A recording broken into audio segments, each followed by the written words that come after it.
Hello दोस्तों, कैसे हैं आप सब लोग। होप सो आप सब बढ़िया होंगे। So today we will continue our residential status.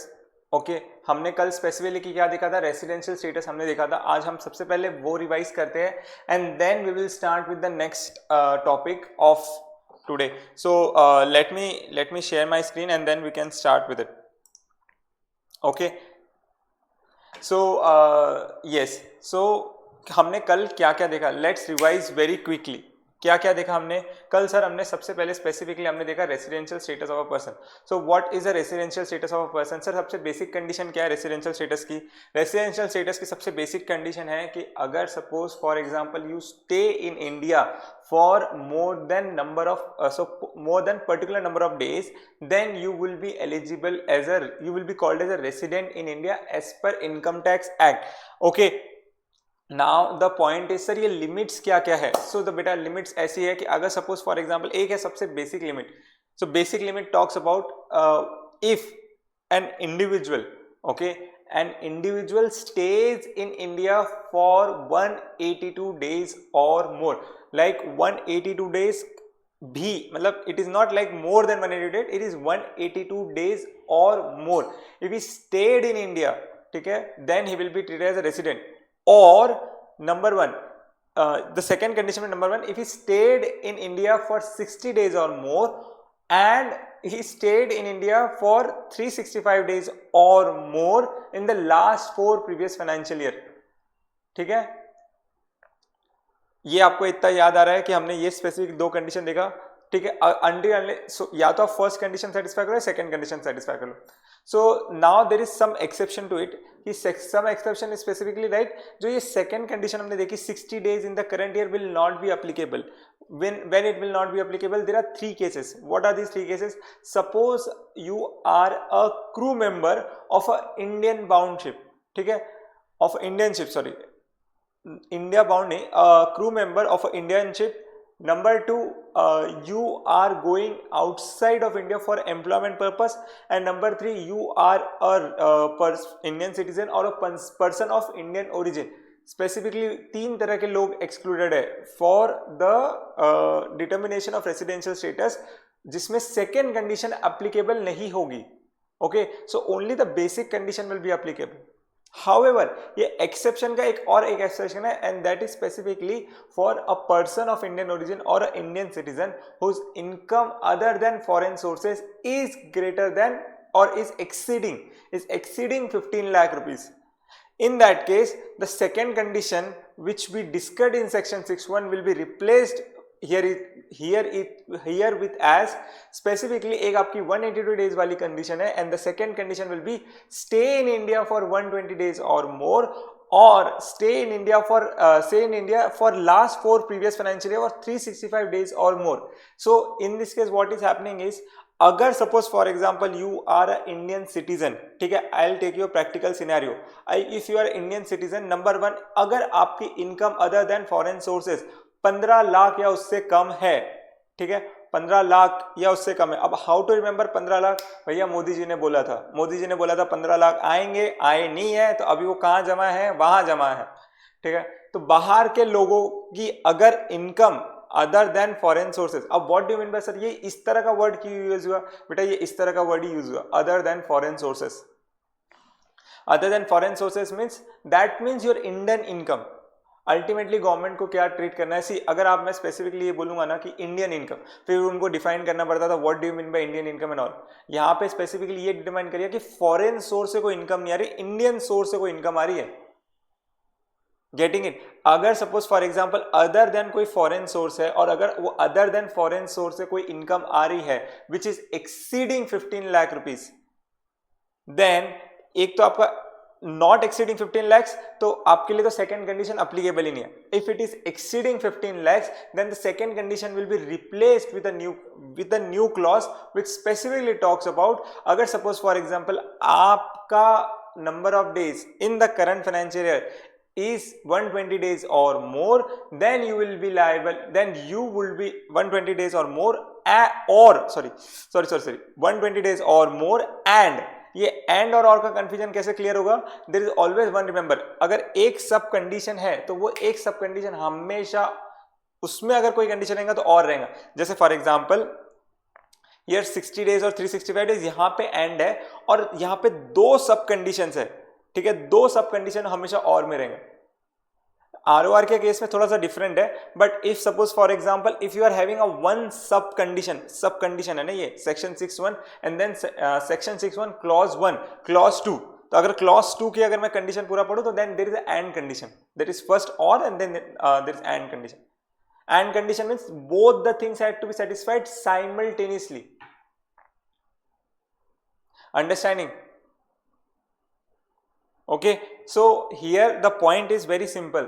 What is the point? The point is, अगर सपोज आपकी वो एक्सीडिंग, अगर अदर देन फॉरेन सोर्सेज की इनकम एक्सीडिंग 15 लाख रुपीज है, then you will be liable to treat, you will be liable to determine the residential status as per new provision or replace provision for 120 days or more in the current year or 365 days or more in the last 4 previous financial year. अगर ये दोनों condition अगर आपकी satisfied है, then only you will be treated as a resident. Getting it? Then we have seen the concept of deemed resident. So what do you mean by deemed resident? The deemed resident specifically talks about, अगर suppose for example you are an Indian citizen, तो point is very simple. Here only Indian citizens are covered. Indian citizen whose income other than foreign sources is more than 15 lakh rupees. ठीक है, एक तो number one वही चीज है कि आप इंडियन सिटीजन हो, आपकी other than foreign sources income 15 lakh rupees से ज्यादा है, my Lord, and because of your stay in some country, because of your domicile status or residential status, you are not liable to pay tax in that country or in India. Most importantly, because हमें दूसरे country में क्या हो रहा है हमें नहीं पता, लेकिन हमें स्पेसिफिकली ऐसा लिखा है कि भाई तू नहीं पे कर रहा तो मेरे को जलन हो रही है, टैक्स तो पे कर, या तो उसको कर या मुझको कर, लेकिन टैक्स तो पे करना ही पड़ेगा. गवर्नमेंट को पचता ही नहीं है, हर गवर्नमेंट एक जैसी होती है, पचता ही नहीं है अगर लोग उनसे अमीर हो गए तो. Getting it? So I hope this. तो deemed resident, so in this case that Indian citizen will be deemed to be resident in India.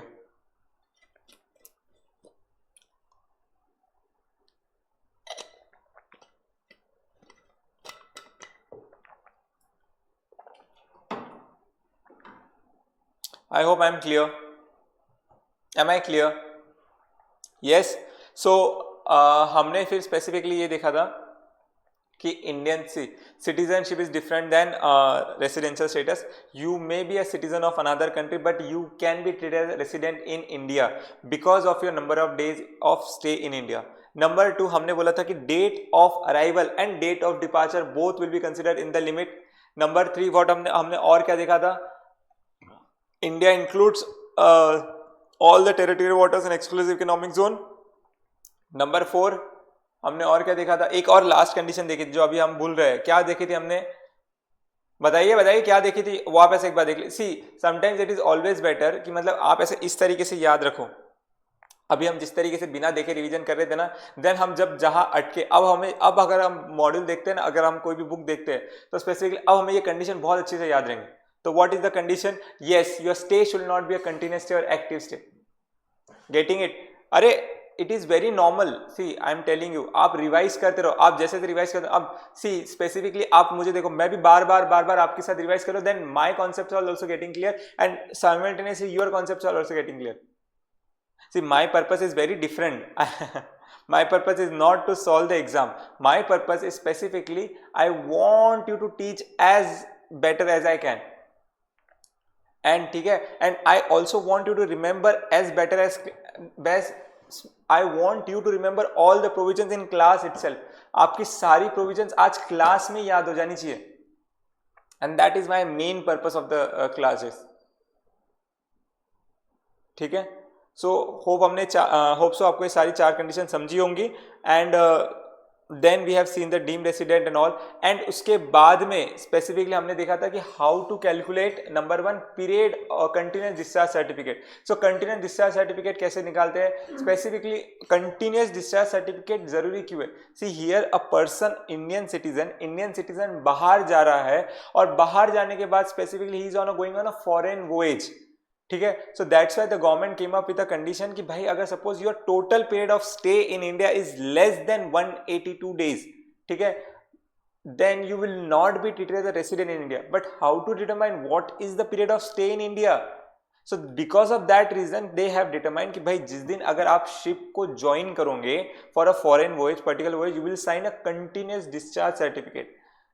You will join as a continuous discharge certificate. Then suppose for example if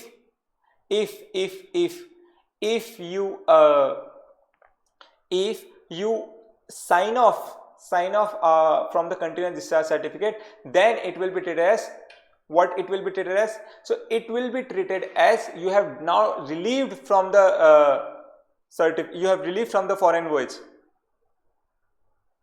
Okay, so because of this reason, because of this, ये जो period number of period आपके जो यहाँ पे है, इसे बोलते हैं कि you are on a foreign voyage. Getting it?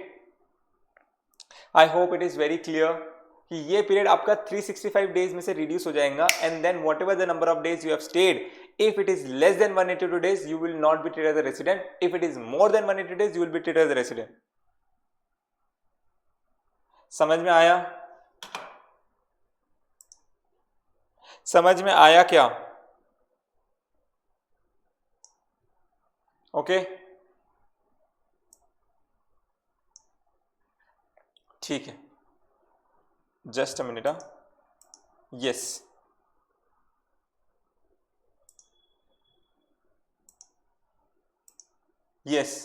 okay. So फिर और हमने क्या देखा था, और हमने स्पेसिफिकली ये देखा था, यस, और हमने स्पेसिफिकली क्या देखा था, कंटिन्यूस डिस्चार्ज सर्टिफिकेट का हमने ये सम देखा था.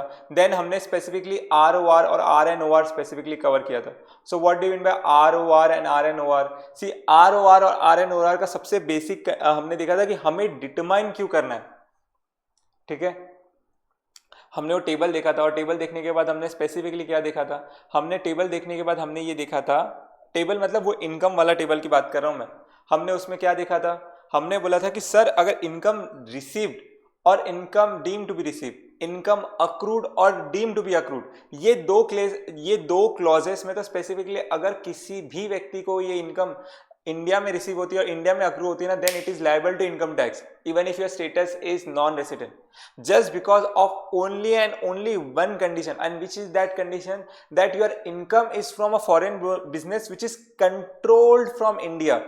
ठीक है, in that case you have to determine, agar suppose for example your ROR, then your income will be liable to tax. If your RNOR, then income will be not liable to tax. Getting it? आपको वो table याद आ रहा है, हमने जो table यहाँ पे स्पेसिफिकली देखा था. What is that table? What is that table? This table, received in India, deemed accrued in India, accrue outside India. In that case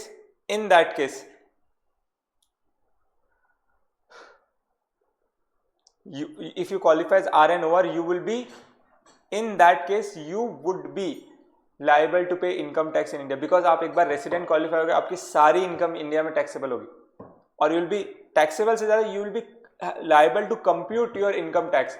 computation can be different. Computation में आप आपके एक्सपेंसेस रिड्यूस करते हो, आप पहले सबसे पहले आपकी इनकम को कौन से हेड में क्लासीफाई होंगी पहले वो क्लासीफाई करते हो, then you follow the methodology which is given under the provisions of that head, and then you come up with the provision कि स्पेसिफिकली ये कैसे होगा, बाकी सारी चीजें कैसे होगी, प्रॉफिट क्या इतना होगा, टैक्स इतना होगा, एंड ऑल दिस थिंग्स.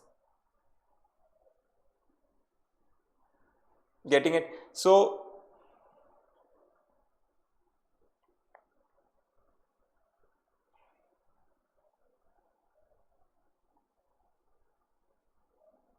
हमने ROR की कंडीशन क्या देखी थी? ROR की कंडीशन स्पेसिफिकली ये थी कि अगर suppose for example if a person, ठीक है, अब if a person who qualifies as a resident, ये सारी की सारी चीजें कब क्वालिफाई होंगी? If he qualifies as a resident. ठीक है, if he qualifies as resident, then he have to determine कि इधर is a ROR, that means resident and ordinary resident, or he is a resident but not ordinary resident. ठीक है, why you have to determine? Because we have seen the purpose over there. और ये कैसे determine करते हैं कि ROR and RNOR? Here in module they have specifically given how to determine RNOR, but in specifically in our case we will determine how to determine ROR. So how to determine ROR? The ROR is specifically determined on the basis of, suppose for example, if you are number one, if you are resident in 2 previous year out of 10 previous financial year, and your stay in India is 730 days or more in the last 7 previous financial year, then in the current year you will be treated as ROR. If both the conditions are not satisfied, you will be treated as RNOR. Are you getting it? And in case हमने specifically एक और चीज जो देखा था, ये यहाँ पे confusion, what is the confusion? कल है ना, कल मेरे को कल स्टूडेंट ने आके बोला सर एक बार है ना वो फॉरेन सिटीजन का मतलब इंडियन ओरिजिन वाले पर्सन का थोड़ा सा देख लीजिएगा, क्योंकि वो थोड़ा सा कंफ्यूजिंग है. आई नो ये थोड़ा सा कंफ्यूजिंग है. RNOR. Always remember one thing यार, always remember one thing, there are 3 types of condition. ये इस तरह जो अभी मैंने बोर्ड अभी स्क्रीन पे आप मेरे देख रहे हो, what is the 3 condition? If your stay is less then 120 days, stay is 120 days और 181 डेज, और स्टे इज 180 डेज और मोर. ठीक है, पहले सबसे पहले आपको देखो, आपने एक्सेप्शन कहाँ देखा? आपने एक्सेप्शन देखा on the basis of income, कि भाई अगर सपोज मेरी 15 लाख से ज्यादा अदर देन फॉरेन सोर्सेज की इनकम है, यहाँ पे मैं अज्यूम कर रहा हूँ, अभी मैं स्पेसिफिकली ना सिर्फ ये चीज के लिए डिटरमाइन करो, if you are a person of Indian origin. आज अब सारी बातें सब कुछ छोड़ के सिर्फ मेरे पास ध्यान दो कि, और ये कॉन्सेप्ट अभी ही पूरी तरीके से एकदम क्रिस्टल क्लियर अपने दिमाग में बैठा लो. ठीक है, what is the condition all about? See हमने स्पेसिफिकली एक लाइन जो देखी which is a very plain condition, कि भाई अगर तू इंडियन ओरिजिन का पर्सन है तो तेरे को सेकंड कंडीशन अप्लीकेबल ही नहीं होंगी.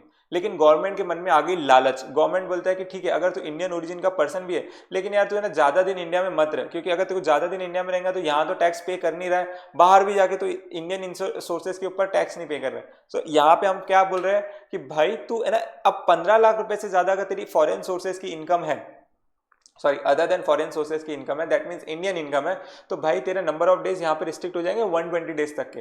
अगर 120 डेज से कम यहाँ पे तू रह रहा है ना, then only you will be treated as non resident. Getting it? 120 days से अगर कम है, सो 120 डेज से अगर ज्यादा है तो क्या होगा?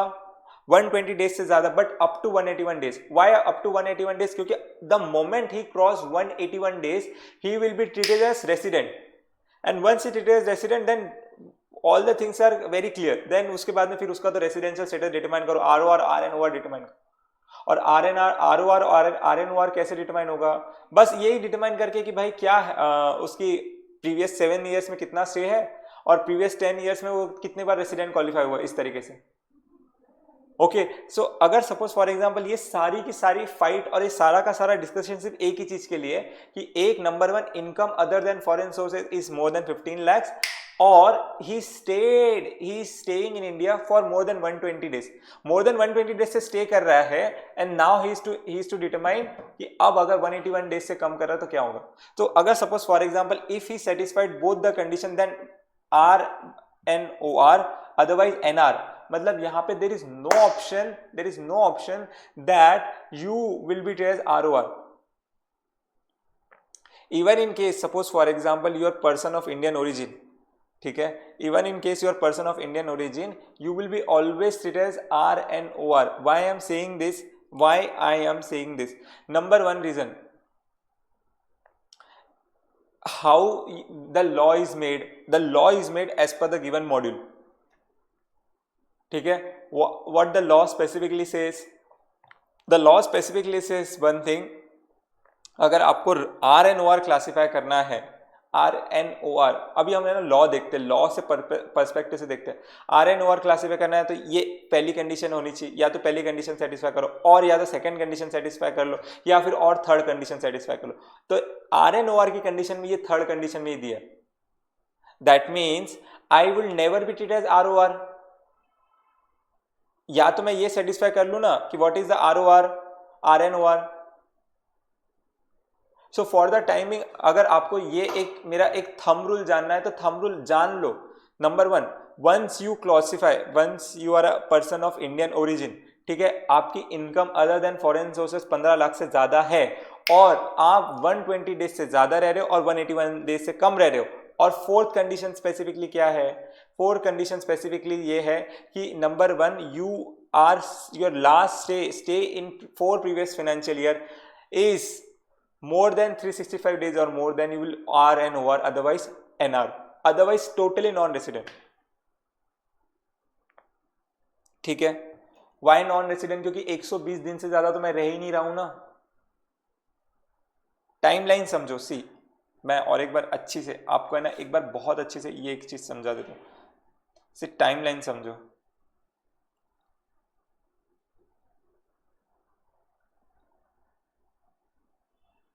यहां पे मैं 119 डेज रह रहा हूं.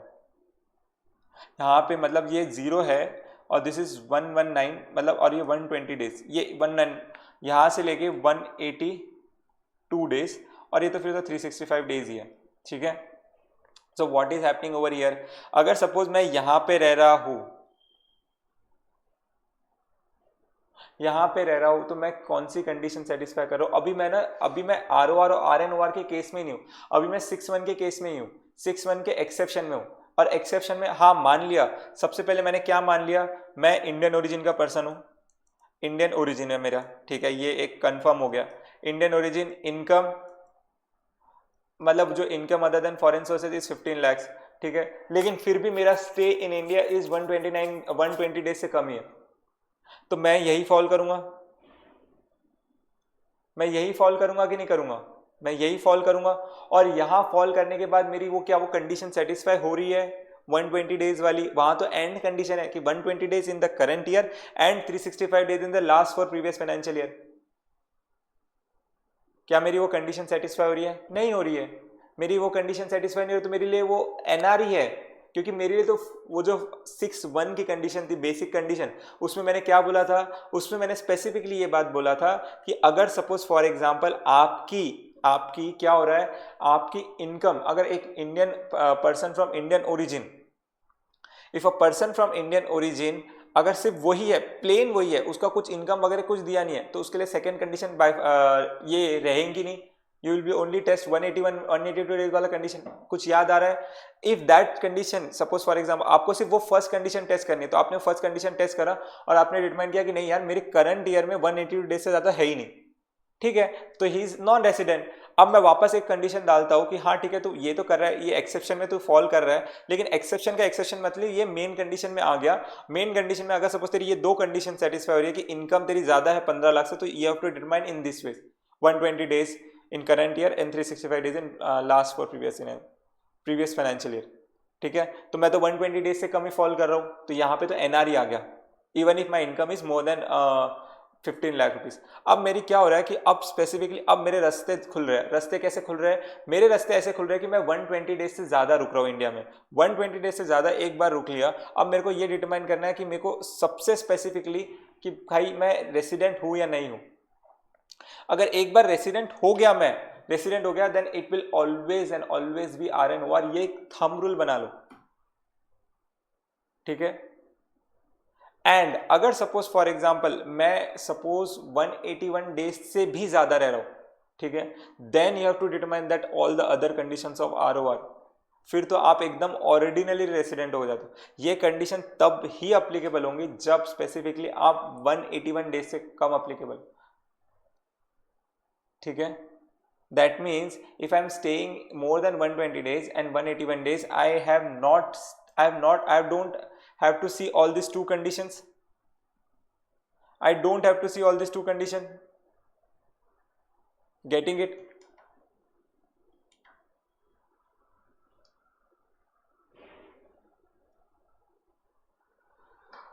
Getting it or not? आपको अब समझ में आ रहा है?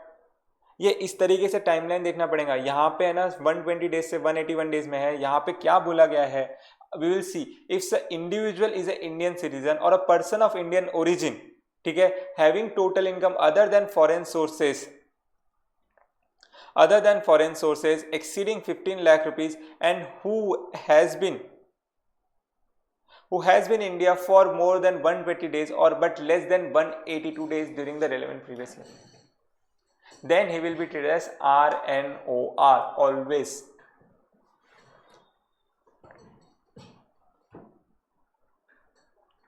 आया क्या? समझ में आया?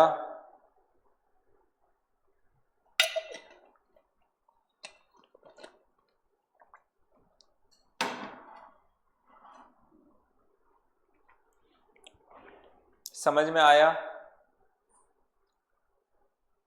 ठीक है,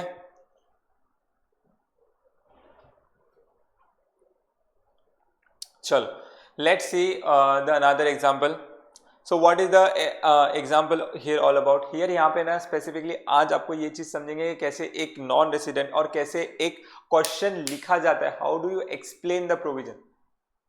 okay, believe me guys, why I am going with module, the only and only purpose is you understand how to write sums. अरे मैं पेपर चेक करता हूँ, मेरे को पेपर चेक करने के बाद पता चलता है यार लिखते ही नहीं आता है स्टूडेंट्स को, and that is why it has मेरे नोट्स रेडी है. See shall I show you the notes? See just a minute. See these are the notes, they are given for printing. ठीक है, they are given for printing, आपको printing से मिल जाएंगे. Every notes are been prepared, but why I am not taking this? आपको एक बार module से चीजें समझ गई ना, फिर ये this will be completely a cake walk for you, completely a cake walk for you. And why I M specifying every time कि मॉड्यूल पढ़ो, मॉड्यूल मॉड्यूल समझो. इवन इफ पढ़ने का टाइम नहीं मिल रहा है ना, कोई बात नहीं, आप लेकिन मॉड्यूल को समझो तो सही. लिखे कैसे गई है, लैंग्वेज कैसे लिखी गई है. और हमारे पास एक तो पीपीटी भी है. पीपीटी में मैंने क्या किया, पीपीटी में स्पेसिफिकली मैंने ना सारी चीजें शॉर्ट में लिख दी है एक्सप्लेन करने के लिए. Getting it? ओके, सो मैंने जब आपको वो पूरी तरीके से शॉर्ट में मैंने शॉर्ट में कंडीशन एक्सप्लेन करने के लिए मैं यहाँ पे स्पेसिफिकली मॉड्यूल के सम्स इसलिए डिस्कस कर रहा हूँ टू अंडरस्टैंड कि कैसे लिखा जाता है. ठीक है. Mister Brett Lee, an Australian cricketer, visits India for 100 days for every financial year. ठीक है, हर साल 100 दिन आता है, जस्ट लाइक आईपीएल में आता होगा. ये बंदा आता ही है, मतलब आता है आईपीएल में, आता है हर दिन 100 बंदे आते हैं, 100 दिन के लिए आते हैं हर लोग. So find out the residential status for the assessment year 24-25 and would your answer be change if the above facts relate to Srinath, an Indian citizen who reside in Australia and represent Australian cricket team. And if your answer will be different if Srinath had visited 120 days instead of 100 days every year. यहाँ पे ना थोड़ा सा एक बार answer determine करने की कोशिश करते हैं कि क्या हो रहा है. सी एक ऑस्ट्रेलियन क्रिकेटर है who is not a person of Indian origin, Mr. Bretley. He is not a person of Indian origin and he is visiting India for 100 days or more. सो मेरे लिए सबसे पहले कंडीशन क्या है, 180 डेज और 60 days और 365 days in the last four previous financial year. In the present case what is happening is, in the present case भाई मैं सेटिस्फाई तो कर रहा हूँ 60 डेज वाली कंडीशन, मैं 180 डेज वाली कंडीशन नहीं सेटिस्फाई कर रहा हूँ, लेकिन I am satisfying the second clause. Second clause what specifically they are saying, the second clause they are saying that अगर सपोज 60 डेज से मैं 60 डेज या उससे ज्यादा मैं यहाँ इंडिया में रह रहा हूँ, तो मेरे को एक और कंडीशन चेक करनी पड़ेगी कि लास्ट 4 प्रीवियस फाइनेंशियल ईयर में 365 डेज से ज्यादा क्या मैं रह रहा हूं या नहीं. If that is a case then I would be treated as resident. और क्यों मुझे एक्सेप्शन अप्लीकेबल नहीं होगा? Because of the reason I am not a person of Indian origin who is coming to visit in India. Getting it? इसीलिए मैं मैं वो clause में नहीं आऊंगा, मुझे बेसिक कंडीशन में जाना पड़ेगा विच इज ऑफ सेक्शन 6(1). ठीक है, अब मेरा ये कंडीशन तो सेटिस्फाई हो रहा है कि यार ऑब्वियसली लास्ट 4 डेज में मेरा कितना हो रहा है, लास्ट 4 ईयर्स में कितना हो रहा है, 400 days. That means all the conditions are satisfied, then mister Brett Lee will be treated as resident in India. Okay, then what is the next condition? Determine ROR and RNOR. हमने ROR और आरएनओआर की condition देखी थी. अगर मैं specifically एक बात बताऊं, क्या ये कंडीशन आरओआर की कंडीशन सेटिस्फाई कर रहा है क्या? What are the two conditions? The two conditions which are specifically there is number 1, he should be resident he should be resident in 2 previous financial year out of last 10 financial year, or number 2 he should stay in India for 730 days or more in the last 7 previous financial year. In that case specifically अगर आप यहां से देखोगे, अगर last 7 previous financial year में भी देखो, मैं देखूं अज्यूमिंग इसका टोटल नंबर ऑफ डेज कितना होगा, 700 days. even if he is qualifying as a resident in 2 previous financial year, but he is not satisfying one condition of 730 days. And for classifying as a ROR, you need to satisfy both the things. Both 730 days वाली भी condition satisfy करनी पड़ेंगी और ये वाली condition भी satisfy करनी पड़ेंगी, 2 previous financial year, resident in 2 previous financial year out of 10 previous financial year. So in this case Mr. Bradley will be treated as RNOR. इतना समझ में आया क्या? इतना समझ में आया क्या? See now specifically Mr. Bradley will be have been, see कैसे लिखा है इन्हें, determination of residential status of Mr. Bradley for AY 24-25, ऐसे आपको हर समय हेडिंग डालनी है. आई नो कि आपका सबसे पहला थॉट अभी ये होगा, सर कितना लिखे? बेटा कितने मार्क्स, जितने मार्क्स चाहिए उतने मार्क्स का लिखना पड़ेगा. मार्क्स चाहिए ना? बिग फोर में आर्टिकलशिप चाहिए कि नहीं चाहिए? बिग फोर में आर्टिकलशिप चाहिए कि नहीं चाहिए? चाहिए ना? बिग फोर में आर्टिकलशिप करने का मतलब पता है? देखो योर करियर इज सॉर्टेड, कुछ नहीं मिला ना तो बिग फोर ले लेगा, अदरवाइज बिग फोर इतने आसानी से लेता भी नहीं है. Getting it? सो इसीलिए बेटा मार्क्स तो अच्छे लाने ही पड़ेंगे. और मार्क्स अच्छे लाने का सबसे बड़ा रीजन ये कि मार्क्स अच्छे से लाए कैसे जाते हैं. आप किसी रैंकर्स के पेपर देखिए, द वे दे राइट यार, हर चीज, मतलब मैं बोल रहा हूँ आपको है ना, छोटी छोटी चीज के प्रेजेंटेशन जो है एक mark, the moment you cross 60 ना, I tell you one thing very importantly. आपको अगर सपोज आपका पेपर होता है, paper somewhere around in individual paper, आपके डीटी और आईडीटी के अलग अलग टीचर्स के पास अलग अलग पेपर जाएंगे. द मोमेंट यू क्रॉस 30 फिर आपका पेपर वापस स्कैन किया जाता है, मतलब स्कैन इन द सेंस वापस एक बार देखा जाता है कि कहीं ज्यादा तो मार्क्स नहीं दे दिए. And the moment you cross 60 ना, और एक बार वापस देखा जाता है पूरा पेपर सब मिला के. एग्जामिनेशन लाना is not at all easy. That's why many people are just 59 पे आके क्यों रुक जाते हैं यार? वो 59 पे क्यों रुके मेरे को तो कभी बार समझ में नहीं आता. लोग 399 पे भी कैसे फेल हो जाते हैं?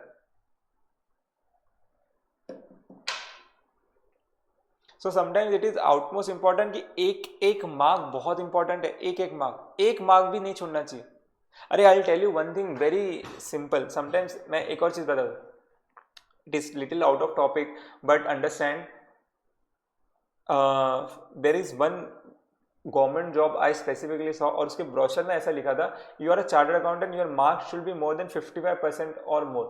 सेबी के लिए भी 55% और मोर. इवन IIM के केस में अप्लाई करना है ना, if you are not graduate and you are a chartered accountant, your marks should be 55 days और 55% और मोर.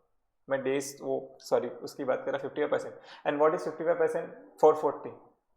अरे मैंने मेरा एक फ्रेंड है, he scored 439, he is a chartered, he is everything, 439 score किया, बस 55% नहीं है. So sometimes you know what, you will realise every, मतलब एक मार्क की कीमत आपको समझेंगे कभी ना कभी तो समझेंगे, डेफिनेटली समझेंगे. सो ऑलवेज रिमेंबर, आज सीख लो क्लास में कि कैसे लिखा जाता है, क्योंकि मॉड्यूल तो आप खुद से खोलने वाले हो नहीं, इसलिए मेरे को ही क्लास में खोल के देखना है और मेरे को क्लास में खोल के आपको दिखाना भी है. अदरवाइज तो भैया बिल्कुल ही नहीं होने वाला. I know everyone, I know specifically, I know कि अगर सपोज फॉर एग्जांपल आपका कितना बिजी शेड्यूल है, आपको तो दिन भर क्लासेस करनी पड़ती है सर. फिर मतलब मैं बताऊँ, सुबह कैसे तो भी मर मुरा के एकदम आते हैं 7:30 बजे, सर की क्लास है, आधी नींद में, देखो एकदम आधी नींद में सो रहे हैं सब यहाँ पे, सब आधी नींद में, लैपटॉप में खोल के एकदम आराम से बिस्तर में आराम से निवांत, मम्मी चाय ला के दे रही है, वही चाय टोस्ट बिस्किट आराम से खा रहे हैं. एंड उसके बाद में फिर तो मोबाइल पे थोड़ा बहुत तो, हाँ तूने देखा गुड मॉर्निंग, कैसे तो उठ गई क्या, उठना बेबी, उठो ना बेबी, ये सब चीजें. एंड देन स्पेसिफिकली एक बार वो मोड से कम बाहर आए तो फिर उसके बाद में नेक्स्ट क्लास में नाश्ते में आधी घंटा स्पेंड कर दिया, एवरी थिंग नेक्स्ट क्लास के पहले. फिर तो यार लंच के लिए भी तो 1 घंटा जाएंगे, थोड़ा सा नींद भी लेके आएंगे, सर इतना थक गया हम सुबह से, जल्दी उठने के बाद फिर अकाउंट की क्लास पर मैम ने होमवर्क दे दिया, ये दे दिया, वो दिया 5 बजे. तो 5 बजे के बाद एक बार थोड़ा तो फ्रेश अप करने जाएंगे ना, दोस्तों से मुलाकात करेंगे ही नहीं करेंगे. सर थोड़ा टाइम सबको देना पड़ता है, आपको क्या पता सर, सबको देना पड़ता. हाँ मेरे को क्या पता, मैं तो इस स्टेज में हुई नहीं ना, मैं तो इस दुनिया में नहीं हूँ, ठीक है. सो सबको टाइम देना पड़ता है. सर आपको नहीं पता यही एज है एंजॉय करने की, एग्रीड यही एज है, और यही एज है एंजॉय करने की भी, और यही एज है करियर बनाने की भी. Choose your path. मैं एक बात सच्ची बता दूँ, if you are a boy and you are watching this, believe me बहुत बड़ी रिस्पॉन्सिबिलिटी है एज अ बॉय आपके ऊपर. You just can not just leave कि मैं आज नहीं कमाने जाऊंगा। मैं ये नहीं बोल रहा हूँ कि लड़कियां किसी भी तरीके से कम है, बिल्कुल भी नहीं। मैं स्पेसिफिकली एक बात ये बोल रहा हूँ कि बॉयज़ के ऊपर एक बहुत बड़ी फाइनेंशियल रिस्पॉन्सिबिलिटी है और इसे कोई नहीं नकार सकता। आप कितने भी मतलब ऐसा कि आप कितने भी घर अच्छा घर पे बहुत पैसा सब कुछ है, लेकिन आपको स्पेसिफिकली कमाना तो पड़ेगा ही पड़ेगा। You have to go out. Getting it? मैं आज आपको ये एक छोटा सा मोटिवेशन ये इसलिए बोलना चाहता हूँ और ये कि सीरियस हो जाओ, स्पेसिफिकली सीरियस हो जाओ। नाउ वी आर स्टार्टिंग अब स्पेसिफिकली क्या ऑलमोस्ट आज और कल में हमारा या तो चैप्टर खत्म हो जाएगा।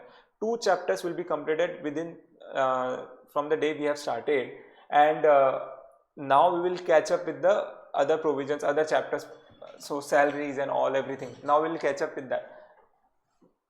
एक बार अगर आपका बैकलॉग होना शुरू हो गया, कभी जिंदगी में क्लियर नहीं होगा। बैकलॉग इन द सेंस, मैं मेरा इंसिडेंट बताता हूँ। हम लोग का कैसा होता था, 8 घंटे दिन में क्लास, फिर उसके बाद में every alternate day used to be test. कितने मार्क की टेस्ट? 25 मार्क की टेस्ट रहती थी। 25 मार्क की टेस्ट जो हमने सीखा पिछले 2-3 दिन, अल्टरनेट डे या फिर हफ्ते में 2 बार तो टेस्ट होती ही होती थी। और फिर होमवर्क, 8 से 9 घंटे का क्लास है, उसके बाद में होमवर्क करो, उसके बाद में टेस्ट की तैयारी करो। I used to start at 4:30 and at 9:30, और 9:30 भी सो के, मतलब ऐसा था कि होमवर्क कभी हुआ नहीं, कुछ नहीं, बाद में करेंगे, संडे को करेंगे। और कभी कभी तो संडे को भी क्लास रहती ही रहती थी, होता ही नहीं। जिस दिन सिखाया उसी दिन ही जाके पढ़ना। Am I clear? अब जैसे फॉर एग्जांपल, अब coming back to the topic, हम ये रेसिडेंशियल स्टेटस डिटरमाइन कर रहे थे। रेसिडेंशियल स्टेटस में हमने क्या कंडीशन देखी? रेसिडेंशियल स्टेटस में हमने कंडीशन देखी कि एक mister Brett Lee will be qualify as a resident, क्योंकि वो सेकेंड क्लॉज में फॉल करता है, but he will not be ROR because उसने 730 डेज से ज्यादा पिछले 7 साल में नहीं रहा। ठीक है? Even he would be a resident in 2 previous financial year, I don't care, 730 दिन से ज्यादा रहा क्या, both the condition need to be satisfied. ठीक है? Mister Bretley is a resident but not ordinary resident during the previous year 20-24 relevant to the assessment year 24-25। ठीक है? However note, an individual not being an Indian citizen, what is the person not being, will not be not ordinary resident if will not be not ordinary resident means will not be ROR if he satisfied any one of the condition under specified under 66। ये है ना, इस तरीके से बोला गया, ये RNOR की बात करें, not ordinary resident will be ROR or will be RNOR if he satisfied any one of the condition. See इस तरीके से लिखने की जरूरत नहीं है। मैं ये कंडीशन यहाँ पे मैं स्पेसिफिकली मैं बोल रहा हूँ कि don't write in this fashion because of the reason this is a very confusing and we have not learn in this way. So जहां मैं बोलूं जहां मॉड्यूल को फॉलो करो वहां मॉड्यूल को फॉलो करो, और जहां मैं बोल रहा हूं मॉड्यूल को मत फॉलो करो वहां मॉड्यूल को मत फॉलो करो। And this is one of the place and one of the most important place. Don't write what is given in the module, just right what will be given in the notes. Getting it? समझ में आया? ठीक है? Now so we will see the second case। अगर suppose for example mister Brett Lee की जगह 100 days कौन लेने आता था? श्रीनाथ रहने आता था। Srinath is the Indian citizen who is playing from cricket board of Australia. ऐसा हो सकता है, बहुत सारे लोगों के साथ होता ही है। ठीक है? अगर सपोज इस केस में क्या होता है, इंडियन सिटीजन होने के बाद what is the clause specifically, Indian citizen के लिए Indian citizen coming to a visit in India. Sir ये लेकिन विजिट नहीं, ये तो खेलने आए।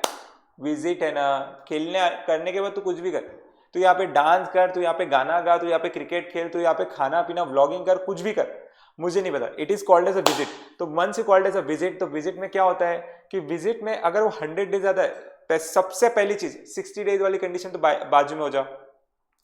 इंडियन सिटीजन है, क्या हमें कुछ बोला गया है कि इनकम कितनी ज्यादा है, क्या है, कुछ बोला गया है? नहीं। तो that means what is the basic condition will be applicable? 182 days. Current year में 182 डेज से ज्यादा है नहीं है। ठीक है?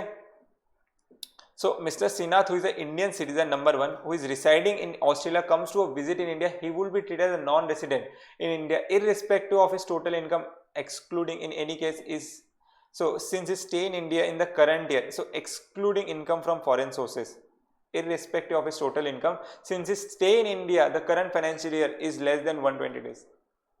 ठीक है, सो अगर सपोज आप इंडियन सिटीजन हो, आप 120 दिन से कम रह रहे हो, यू आर नॉन रेसिडेंट बाबा, non resident, no need to check कि रेसिडेंशियल स्टेटस है नहीं है, all this things. Then what is the case in this case if mister Srinath total income, अब हमने स्पेसिफिकली क्या बोला, what is the question all about कि भाई वो 120 दिन से ज्यादा रह रहा है. 120 दिन के केस में क्या हो रहा है, then what is the case if Mr. Srinath's total income exceeds 15 lakh rupees, he will be treated as resident but not ordinary resident, that is RNOR. ठीक है, since his stay is 120 days in the previous year and 480 days in the immediately preceding financial year. ठीक है, however if his total income does not exceed 59, he will be treated as a non-resident. आपको अब समझ में आ रहा है मैं क्या बोल रहा था, इतने बार चीख के मैंने क्या बोला था, आपको समझ में आ रहा है. मैंने हमेशा आपको बोला कि एक्सेप्शन में आप तभी फॉल करोगे, एंट्री गेट इज इनकम. ये वो एग्जांपल है जो स्पेसिफिकली मेरे को आपको अब ये डिटरमाइन करेगा. See sometimes you know what, you understand the provision after seeing an example. अब अगर सपोज ये श्रीनाथ के केस में क्या हो रहा है कि नंबर 1 इफ ही एक्सीड्स, ठीक है, और द वे जस्ट डिटरमाइन, मैं एक बार ना इसको रब कर लेता हूं ताकि ना चीजें और अच्छे समझ में आएंगी. बहुत ब्लू हो रहा है ना. सो अब है ना स्पेसिफिकली अब ये पढ़ के बताओ, और ये पढ़ने के बाद क्या समझ में आ रहा है ये समझो. व्हाट इज हैपनिंग इज, मैं और एक बार जूम कर लेता थोड़ा सा.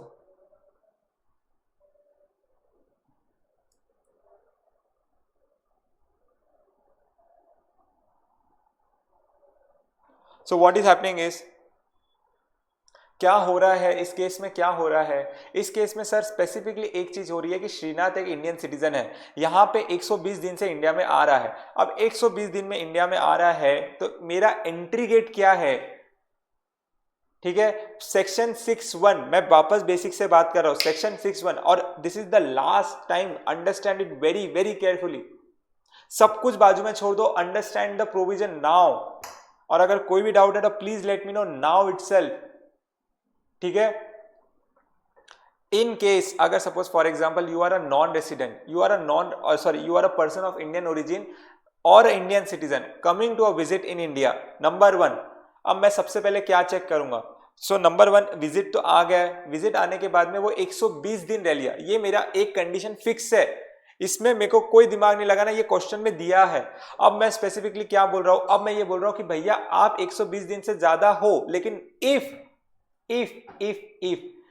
Your income exceeding 15 lakh rupees, कौन से इनकम की बात करें, income other than foreign sources. Word समझो, other than foreign sources, that means excluding income from foreign sources. ये वर्ड समझो, आप ये वर्ड समझोगे ना तो then you will be very, excluding income from foreign sources, that means Indian income.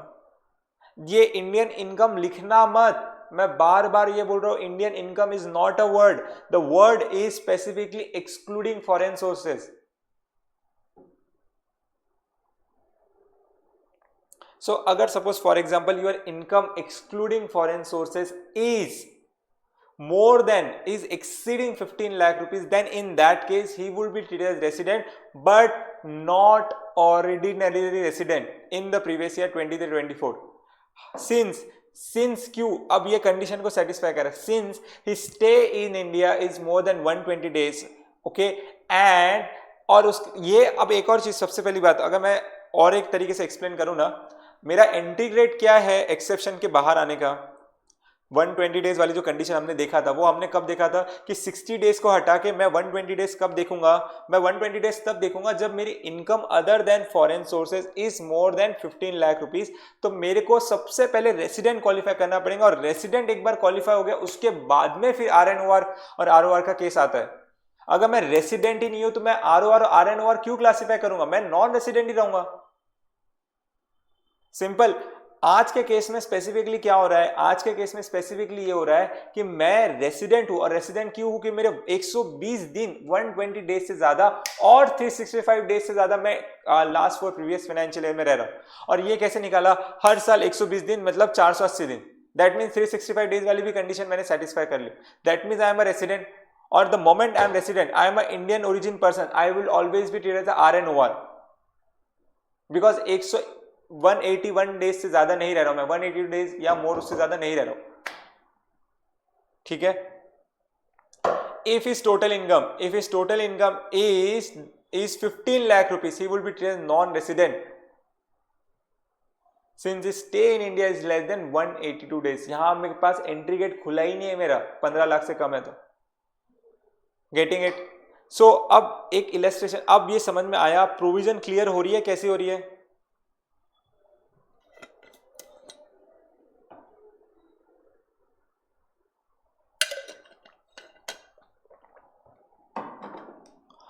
Next, a Canadian citizen comes to in India for the first time during previous year 1920।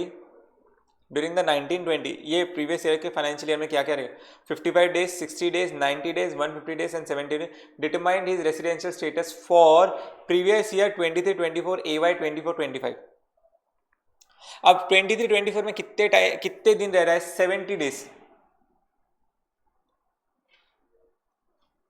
कितने दिन रह रहा है, 70 days, ठीक है।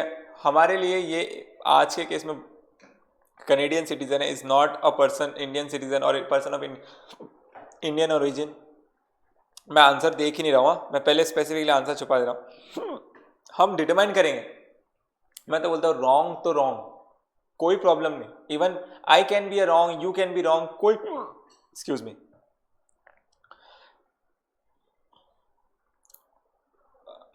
सॉरी,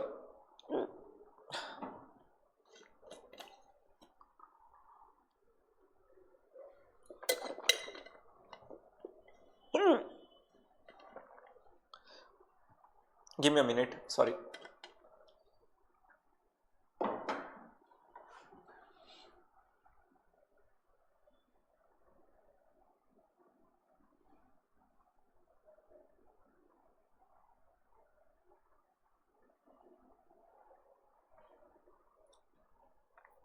ओके, सो मेरा सिर्फ इतना ही बोलना है, गलती करने से बिल्कुल मत डरो, क्योंकि एक बार आप गलती करोगे ना तभी आप सीखोगे, बिकॉज गलती करने के बाद आपको समझ में आएगा कि यार ये गलत कैसे हुआ।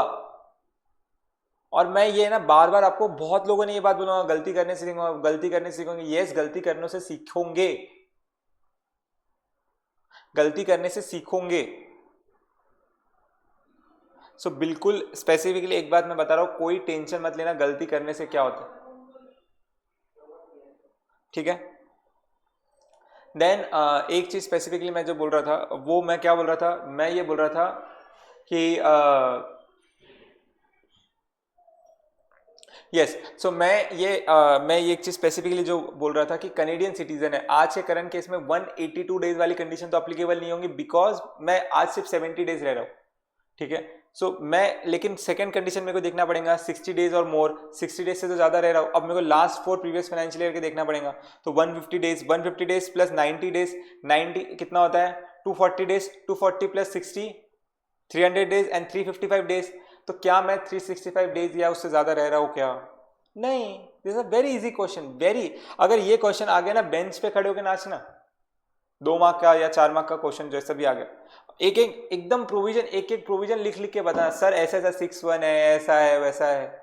अगर ये एमसीक्यू में आ गया ना, अरे मैं बोल रहा हूँ इतना इजी, अगर एमसीक्यू आ गया ना, बेंच पे खड़े होकर नाचना, बेंच पे। हमारे सर तो ऐसे ही बोलते थे, अगर सपोज फॉर एग्जाम्पल ऐसी कोई भी चीज जो अपन ने पढ़ ली और अपने को जो आती और वो आ गई, बस फिर तो बेंच पे खड़े होकर नाचना अपने को, getting it. So jokes apart, but हाँ this is very very basic, extremely basic. आने की पॉसिबिलिटीज थोड़ी कम है, क्योंकि इट्स सीए इंटरमीडिएट और बहुत कुछ उसमें पूछ सकते हैं, बट यस अगर आ गया तो फिर तो पता है क्या करना है। Okay, now we will see, now we have completed the residential status of a individual. एक बार हमारे लिए तालियां, सबके लिए तालियां, because number one, we have seen one of the most complicated provision of Income Tax Act. Today, I also so specifically I know मैं एक फैकल्टी का ही वीडियो देख रहा था. ही is a very good faculty और बहुत लोग उनसे सीखते हैं. सो उन्होंने स्पेसिफिकली बोला था, बोले आज तक की जिंदगी में मेरे को समझा नहीं कि रेसिडेंशियल स्टेटस क्या होता है. मतलब मैं बोला he is a qualified CA, is everything, but still is not able to understand कि यार रेसिडेंशियल स्टेटस कैसे होता है, क्या होता है, वो नंबर ऑफ डेज आया गया, किधर क्या हुआ, कुछ नहीं. तो मेरा सिर्फ ये बोलना है कि अगर आपको ये समझा है ना, तो you are one of the now you are started understanding कि what is income tax act. ठीक है. सो इसलिए always keep on appraising yourself. So now we will proceed.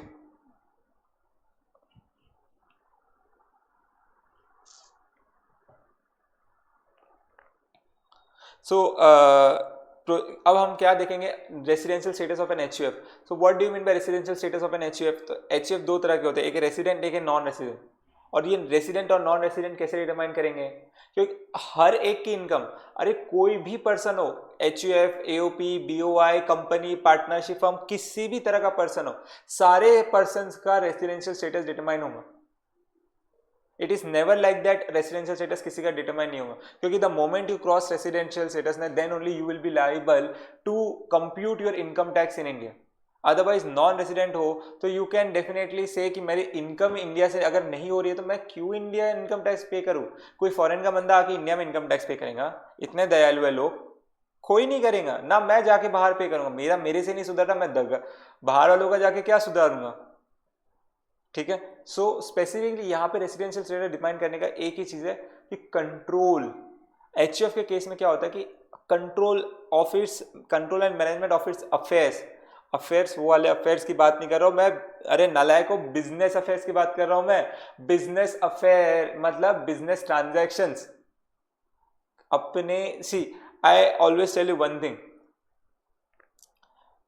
I am only responsible for what I said. ठीक है. Affairs मैं वो वाली बात नहीं कर रहा था. आई am only responsible, I am not responsible for what you understand और व्हाट यू अज्यूम. ठीक है. ठीक है. तो सर ने अगर कुछ बोला तो इसका मतलब ये नहीं है कि मैंने कुछ गलत बोला. भैया आपने गलत समझा, सोच आपकी ऐसी है. ठीक है. ओके. बट ठीक है. हमारे ना एक मैं एक इंसिडेंट बताता हूँ.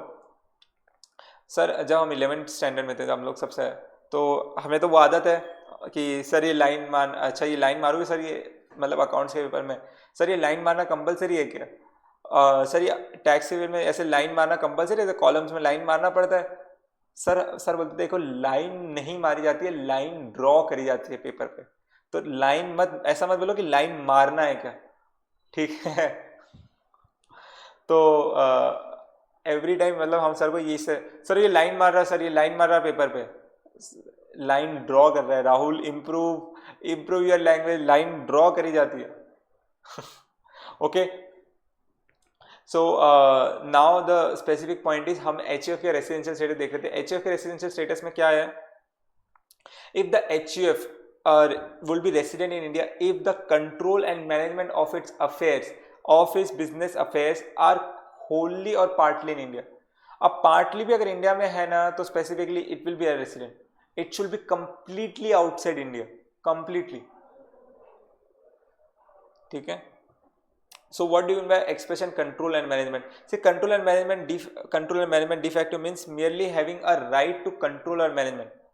ठीक है. मतलब de facto means de facto control and management and not merely having the right to control. See, what do you mean by that statement per se? What do you mean by de facto control?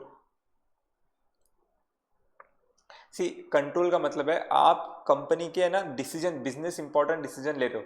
It's not like कि suppose for example, इसका एक सबसे best example मैं आपको बताऊं क्या होता है.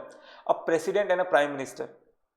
President may be a very bigger post, but क्या आज पूरे गवर्नमेंट का कंट्रोल उनके पास है इंडिया में? नहीं है. The whole government de facto control is of prime minister. The Prime Minister is determining everything of which governments need to do. The president is only monitoring it, or the president advice is asked only and only if he is required to say something. or he is asked something when it is mandatory by the constitution or all. ठीक है. So it is always easy to understand कि de facto control को अगर याद रखना है तो किस तरीके से याद रखना है कि प्रेसिडेंट और prime minister. So that is why it is always set. भली आपका HUF मतलब आपका HUF कंट्रोल करने के लिए एक बॉडी होंगी, एक बॉडी वो मतलब ग्रुप ऑफ पर्सन्स ऐसे होंगे जो आपके फैमिली में HUF को कंट्रोल करते होंगे. ये हम जब बाद में कंपनीज के केस में और एवरी अदर केस में हम जब पढ़ेंगे तो आज ही मैं आपको बताऊँ कि what do you mean de facto control. मतलब आपके एक ग्रुप ऑफ पर्सन्स है, वो ग्रुप ऑफ पर्सन भली are entitled or I titled as कि they are the controlling body, but ultimately जो business operation है is somewhere else, is someone else is controlling it. So in that case what will happen is, and that is controlled by completely outside India. So in that case specifically you will be treated as कि your control is outside India.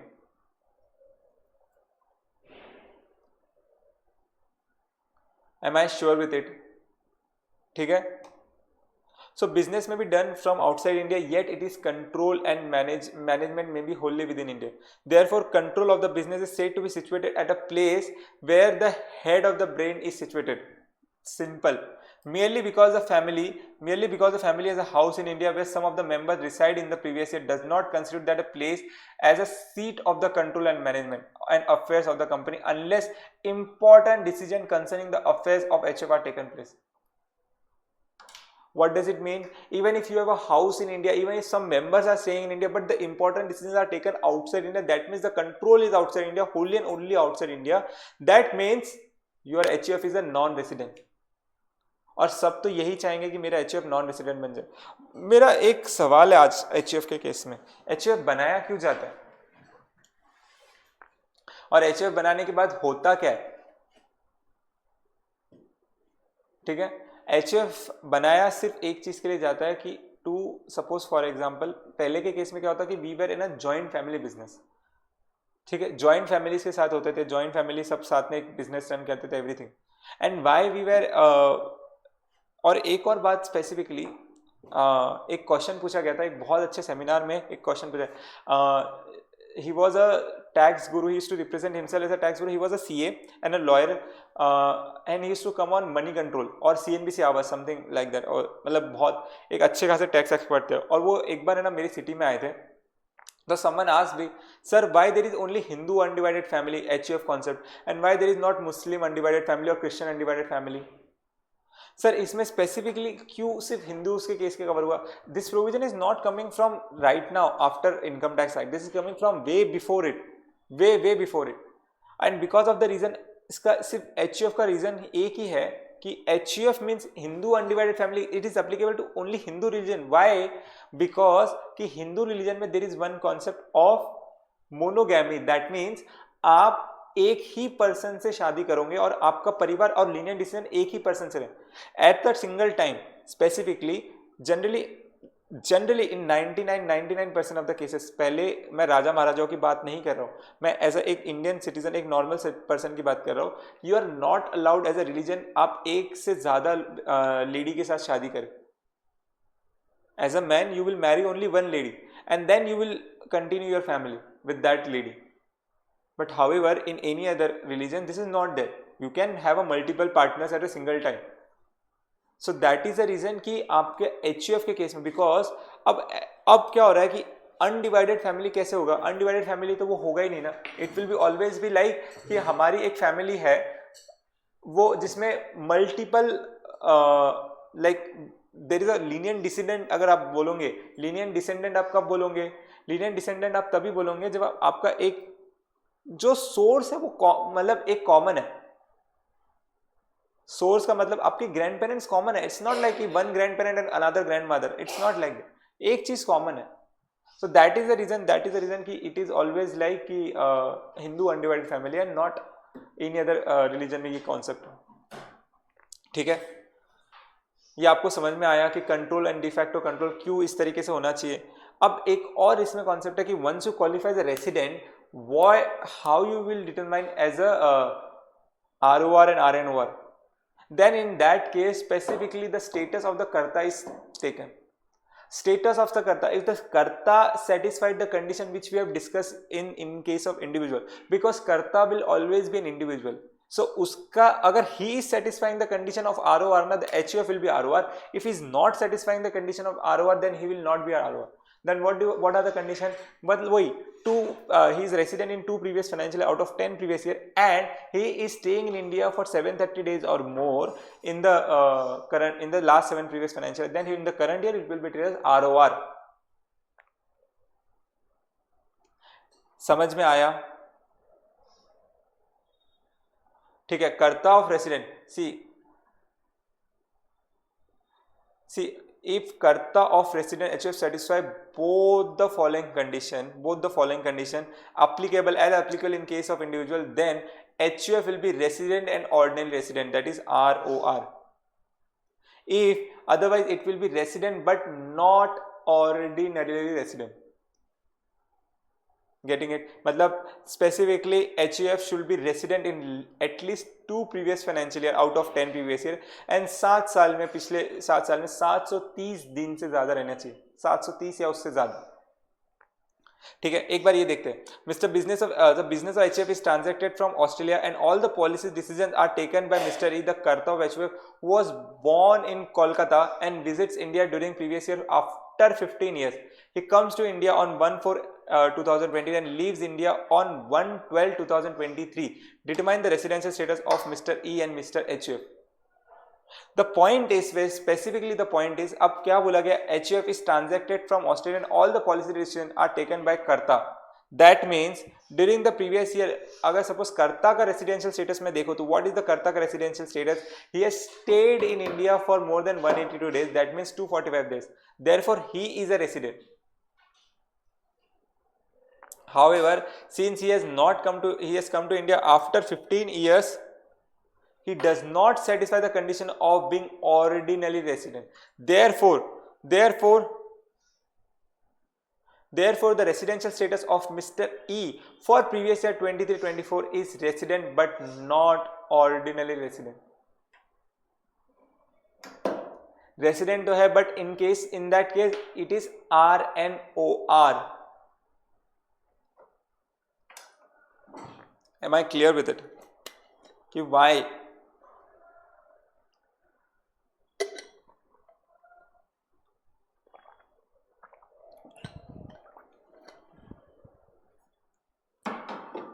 However, अब ये ना कर्ता का residential status determine हुआ. Now determine the status of HUF. तो HUF के case में क्या होगा? The business of HUF is transacted in Australia and the policy decision are taken there. It is assumed that control and management is in Australia. That means the control and management is completely outside India. यहाँ पे ऐसा एक minute specifically क्या बोला है? All the policy decisions are taken there. यहाँ पे specifically ये बोला है ना, all the policy decisions are taken there.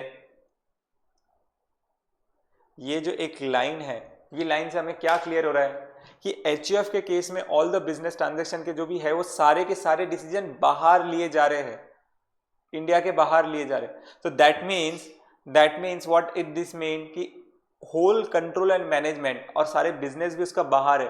That means the residential status of HUF is non resident. फिर हम नॉन रेसिडेंट एक बार क्वालिफाई हो गया, देन इन दैट केस एक अगर नॉन रेसिडेंट क्वालिफाई हो गया, then there is no point to determine कि what is the status. However if the control not, there is no point to determine the residential status ROR है कि RNOR. However ये जो हम ये देख रहे हैं ना, हाउएवर के लिए देख रहा है. Note if the control and management in India even partially, then HUF will be resident in India. In such case the residential status of an HUF will be R but RNOR since it means the residential status of HUF will be RNOR. Why? Because Karta status is RNOR.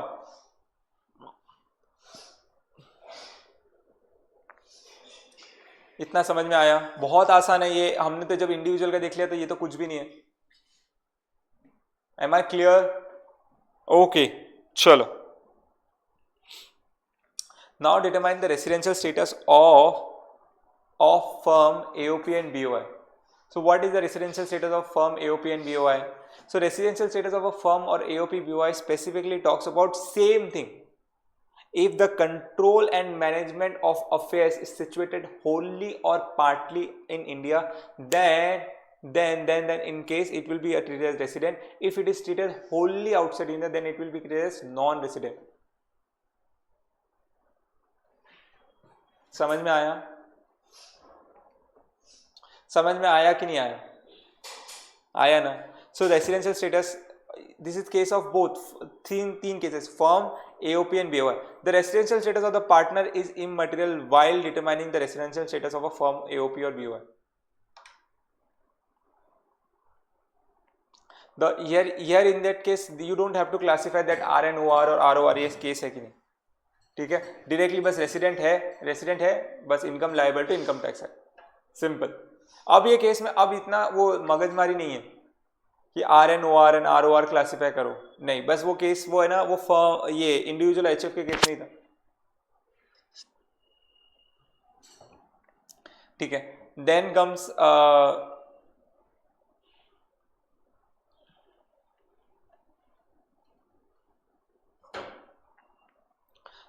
a point specifically, then comes a point residential status of a company. Residential status of a company के case में क्या है? Residential status of a company के case में the company will be resident in previous year if अब बहुत determine, अब है ना, आपको पता है इनकम टैक्स में फाइनल में there is a specific chapter to determine what is a residential status of a company. Why? Because it is very very important to understand what place of effective management is. See, place of effective management, इसके ऊपर इतने case laws है, इतना इसके ऊपर discussion और theory और commentary है, because it is not clear कि कैसे डिटरमाइन होगा. सी, जनरली सारे जो बिजनेसेस होते हैं ना, सारे के सारे बिजनेसेस कंपनीज के केस में होते हैं, and it is outmost important to determine कि यार ये कंपनी का स्टेटस क्या होगा.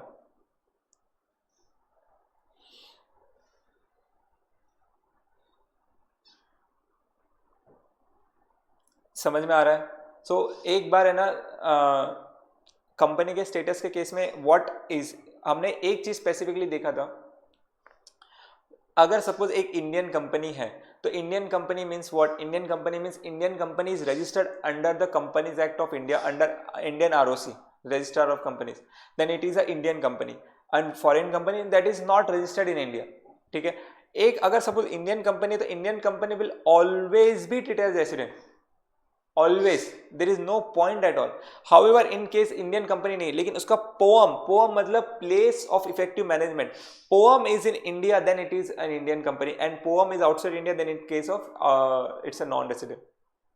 बट सर सारी की सारी मेहनत सिर्फ एक ही चीज के ऊपर है, पोअम कैसे डिटरमाइन करें, इसके ऊपर बहुत डिटेल गाइडलाइंस है, बहुत detail guideline, but that detail guideline is specifically covered at final level,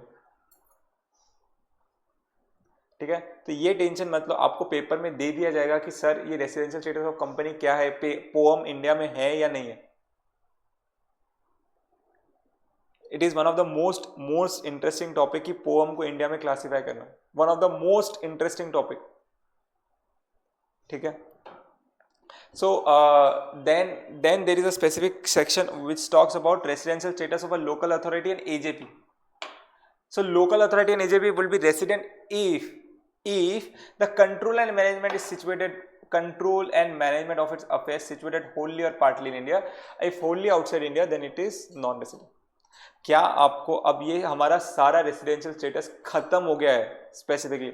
now we will see, what we will see is completely now a theory part.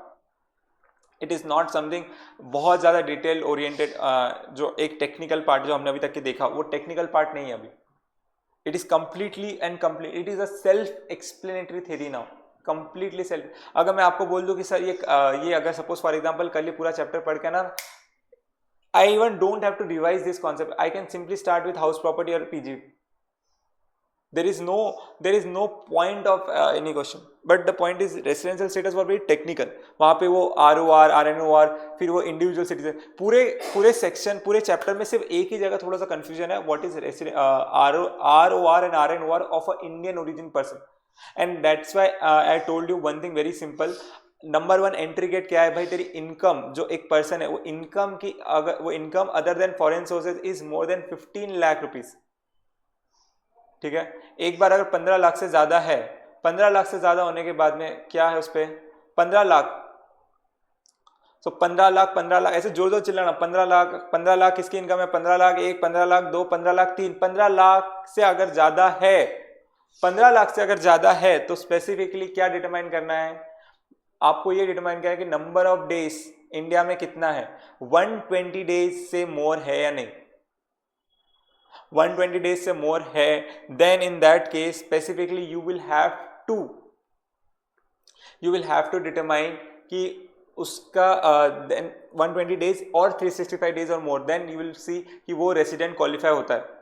Resident qualify तो always assume और always एक determine कर लेना कि he is RN1, but the moment he crossed to stay in India for 182 days or more, then भैया फिर तो आपके लिए अलग ही condition. Am I clear with it? Then अब जैसे कि मैंने बोला कि इट इज कंप्लीटली थियरी, ठीक है। This need to be understand कि what is the scope of total income. The scope, see in this case section 7, the scope of total income in case of residential status, यहाँ पे specifically मैं आपको बताऊँ क्या, ये जो टेबल है ना, that table we need to understand कि income receive, deem to be receive, income accrue और deem to be accrue in income. This table अगर आपको ये समझ में आ गया और ये पूरी तरीके से याद हो गया ना, then it is completely easy कि how to determine how income is determined and why we have determined ROR, RNOR and NR, ठीक है। ये इसका ये सारे जो यहाँ पे थियरी है ना, इसका समेशन पूरा यहाँ पे ये टेबल में, ठीक है। So all the assessees whether resident or not are chargeable to tax in respect of income accrued, arise in received or deemed to accrue, arise or received in India. Whereas a resident, that means ROR is alone chargeable to tax in respect of income which even accrues or arise outside India. That means accrues or arise outside India, तो फिर तो सही है।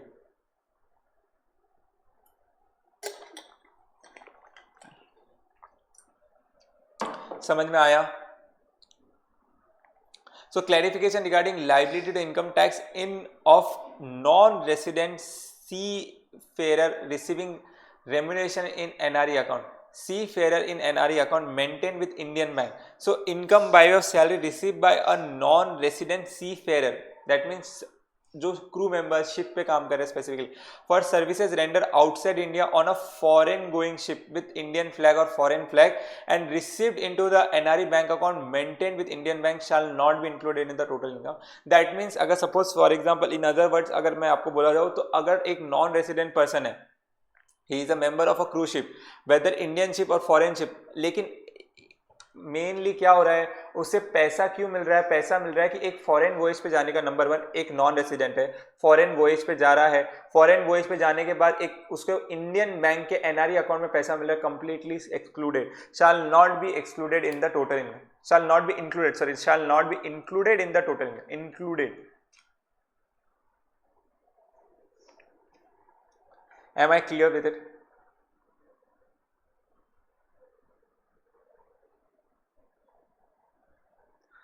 Residential status and scope of total income, whether the following income are to be included in the total income or not. So हमने ये table पहले भी देखा है और मैं अभी भी वापस बोल रहा हूँ, received in India, deem to be received in India, accrue in India, deem to accrue in India, और इवन डीम टू अक्रू और अराइज आउटसाइड इंडिया, अक्रू और अराइज आउटसाइड इंडिया ना, then in that case ROR के case में तो मैं तो हमेशा ये एक बार चांस पे भी इनकम अगर अक्रू हो रही है, लायबल टू इनकम टैक्स, ठक ठक ठक, कोई सुनवाई नहीं, एकदम cut to cut. Sir but लेकिन वहां पे इनकम टैक्स ऑफिसर पहुंचेगा कैसे, वहां पे इनकम टैक्स पे करेंगे कैसे, that will be determined later on. पहले ये एंट्री तो क्लासिफाई कर ले, पहले वो तो डिटरमाइन कर ले कि लगेगा कि नहीं लगेगा। एक बार लग गया फिर तो कलेक्ट तो कैसे भी हो जाएगा, ठीक है। अब एक ये अब इलस्ट्रेशन देखते हैं। Illustration, what the illustration specifically talking about mister Aniruddh assuming he is compute his total income, assuming that he is a ROR, assuming he is RNOR or he is NR. So in that case sort, अब ये ना ये वाला case बहुत interesting है, and there is also one in test your knowledge, there is one specific question जहाँ पे you will be determined there is a list of income. वो क्वेश्चन तो स्पेसिफिकली मैं आपको होमवर्क ही दूंगा, and I know what that question is. So वहाँ पे स्पेसिफिकली आपको ये डिटरमाइन करना पड़ेगा ये पर्टिकुलर इनकम है, ये पर्टिकुलर इनकम ROR के केस में क्या होगा, RNOR के केस में क्या होगा, और NR के केस में क्या होगा। मतलब आपको ये इनकम दिया जाएगा, आपको 3 कॉलम्स ड्रॉ करने पड़ेंगे, 3 कॉलम्स में लिखना पड़ेगा कि अच्छा ये इनकम इसमें इंक्लूडेड है, तो सपोज फुल इनकम इंक्लूडेड है तो 15,000 पूरी इनकम, अगर 50% इंक्लूडेड है 57,500, और एनी अदर थिंग कुछ अगर आगे पीछे है या तो इंक्लूडेड नहीं है तो यहाँ पे you will write 0 and then you will determine the net total income. और वो क्वेश्चन मेरे को अच्छी तरीके से याद है, काफी अच्छा क्वेश्चन है, और वो क्वेश्चन एक बार आपने आप सॉल्व कर लिया ना, that is the revision question. एक बार अगर वो क्वेश्चन सॉल्व कर लिया फिर तो आपको कोई और टेंशन लेने की जरूरत ही नहीं, ठीक है। तो now short term capital gains on sale of Indian company received in India, ये डिटरमाइन करो यार। ये अब ये सॉल्व जैसे ये, हाँ ये जैसे मैं बोला पर्टिकुलर्स 3 कॉलम बनाने पड़ेंगे, रेसिडेंट, ऑर्डिनरी रेसिडेंट और नॉन रेसिडेंट। ये लिस्ट ऑफ ट्रांजैक्शन है, अब 5 ही सोर्स है। सी व्हाट इज द से, एक तो आपका short term capital gain of sale of shares of Indian company. So ROR के केस में तो आंख बंद कर लो, पट्टी बांध लो, आंख बंद करके बस पट्टी बांध लो। पट्टी बांधने के बाद पता चलेगा कि हाँ यार 15,000 रुपए है, 15,000 रुपए इंडियन कंपनी के शेयर करें, that means income deem to accrue in India, income accrued in India or arise in India, ठीक है। Even in case of RNOR, ROR और NR, in every case it will be what, it will be Indian income. Then in that case, see, it will be Indian income or not. Then dividend from a Japanese company received in Japan. अब यहाँ पे खेल देखो क्या हो रहा है, dividend कहाँ अक्रू हुआ और कहाँ अराइज हुआ, जापान में। किसने दिया, जापानीज कंपनी, रिसीव का हुआ जापान में। अब मेरे को एक बात बताओ, कोई भी इंडिविजुअल इमेजिन करो, कोई भी एक कंपनी, कोई भी एक पर्सन है, मिस्टर शिजुका और वॉट एवर इट में भी, मिस शिजुका, सॉरी मिस्टर बोल रहा, मिस्टर नोबिता को एक जापानीज कंपनी ने डिविडेंड दिया, वो उसने इंडिया का चेहरा भी नहीं देखा, इंडिया का आई भी नहीं देखा अभी तक कि, इंडिया का बस मैप के अलावा शकल सूरत कुछ नहीं देखा, जबकि वो इतना फेमस है यहाँ पे मिस्टर नोबिता, लेकिन वो है ही नहीं, आया ही नहीं कभी आज तक के। तो क्या वो यहाँ पे इनकम टैक्स पे करेगा, NR? सोच के बताओ, करेगा? अरे जूते मारेगा वो इंडिया वालों को, ये क्या टैक्सेशन लॉ बना दिए, बिल्कुल ही नहीं करेगा। So in that case if is a non resident then he will not pay income tax, वो इसके इनकम में इंक्लूड नहीं होगा। सिमिलरली क्या आज ये NR के केस में, RNOR के केस में, क्या ये इस तरह की इनकम है जो इंडिया से कंट्रोल करे हुए बिजनेस से ड्रॉ करी हुई है? नहीं, बिल्कुल भी नहीं। दैट्स व्हाई नो यहाँ पे किसी भी तरीके से इंक्लूड नहीं किया गया। Then rent from property in London deposited in a bank in London later on remitted to India through a approved banking channel. So इसमें क्या हुआ है कि मेरी प्रॉपर्टी लंदन में थी, लंदन में होने के बाद में मैंने स्पेसिफिकली क्या बोला है, लंदन के केस में मैंने प्रॉपर्टी लंदन में ही थी, लंदन के केस रेंट भी वही रिसीव हुआ, और वहां रिसीव करने के बाद बस मैंने यहाँ पे रेमिट किया, मतलब यहाँ पे रिसीव किया मैंने, एक तरीके से रेमिट हुआ। मतलब ROR के केस में तो भाई कहीं भी इनकम कमा लो, मेरे को तो कोई प्रॉब्लम नहीं, लेकिन यहाँ पे मैंने सिर्फ रेमिटेंस हो, यहाँ पे क्या रिसीव भी हुआ है क्या? There is a difference between remittance and receipt. What is the difference? See remittance के केस में, रिसिप्ट के केस में क्या होगा कि फर्स्ट टाइम आपके हाथ में ओनरशिप आती है वो मनी की, and then you transfer that money to someone else. It is not that कि वो सामने वाले पर्सन को ओनरशिप गई है, या फिर I mean, अगर मैं मेरी मम्मी को अगर कोई पैसे ट्रांसफर कर रहा हूँ, that means what I am doing is I am doing specifically I am transferring some amount which I have received from a client. क्या मेरी मॉम ने वो क्लाइंट से पैसा कमाया? नहीं, मैंने पैसा कमाया। सो जब मैंने पैसा कमाया है स्पेसिफिकली, तो क्या क्या उस इनकम के ऊपर मेरी मम्मी को टैक्स पे करना पड़ेगा? नहीं। the ownership came first time in my hands, and that's why जो भी कंप्यूटेशन होगा मेरे हाथ में होगा. ठीक है. सो अब इन केस यहाँ पे ना एक प्रोविजन जो आपको स्पेसिफिकली नहीं पता है, that is a standard deduction provision. Like अगर कोई भी आप रेंट रिसीव करते हो तो you get a 30% standard deduction of it. That this provision will discuss when will discuss in house property case. The next chapter will definitely start with house property only. So in that case अगर suppose कोई house property है, house property हमने से rent receive हुआ है, तो are N और are N R के केस में तो होगा ही नहीं, क्योंकि हमें यहाँ रिसीव भी नहीं हुआ, हमें यहाँ अक्रू भी नहीं हुआ इंडिया में. बट यहाँ पे क्या हो रहा है, 75,000 माइनस 30% यहाँ पे वो इंडियन इनकम माने जाएंगे. Then dividend from R P limited and Indian company, तो ये तो इंडिया में अक्रू हुआ है तो सबके लिए टैक्सेबल है. And agriculture income from land in Gujarat. So since agriculture is exempt from tax, ठीक है, इंडियन इनकम से रिसीव हुआ है, that means it is not liable to tax in any case. समझ में आया? So this is how you have to solve the question. ये exam में 110% आने के चांसेस है. इस तरह के क्वेश्चंस 110%, मतलब लिख के ले लो, आएंगे. ठीक है. सो ये इस तरह के क्वेश्चन याद करना बहुत बहुत ज्यादा जरूरी है, बहुत ज्यादा जरूरी है. Now we will start with one thing ki what do you mean by income received or deemed to be received in India? What does it specifically mean? What does it specifically mean? The income received or deemed to be received in India. So all the assessees are liable to tax in respect of income received or deemed to be received. Or what are the specific three conditions? So income is included in the total income of the assessee immediately on its actual or deemed receipt. The receipt income only refers to the first occasion when the recipient gets the money under his control. Therefore, when once an amount is received as an income, remittance or transmission of that amount from one place to another does not constitute a receipt of income. This is what the point I specifically told you right now. Before that, the moment I received my money under my control, that is the first occasion where it will be liable to tax. And what are the points which are deemed to be received? Income deemed, ये जो dimming provision है ना, ये dimming provision बहुत खतरनाक है, और income tax act में डीमिंग प्रोविजन कभी आपका पीछा नहीं छोड़े. So there are three types of income which are deemed to be received in India. एक तो आपकी कोई भी दूसरी इनकम जो आपकी रिसीव है वो तो है ही है, लेकिन what are the deemed to be received in India? So deemed to be received in India is contribution in excess of 12% of salary to recognized provident fund or interest in excess of 9.5% per annum to the credit of RPF. In all these cases, you will be deemed to received in India. Income will be deemed to be received in India. Getting it? Suppose contribution by a central government or any other employer in previous year under a pension scheme referred under 80 CCD. That means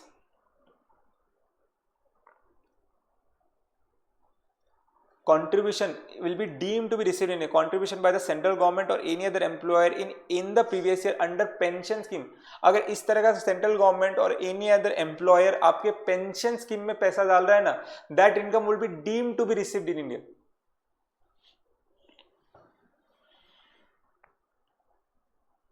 So amount transferred from unrecognized provident fund to recognized provident fund will be deemed to be received in India.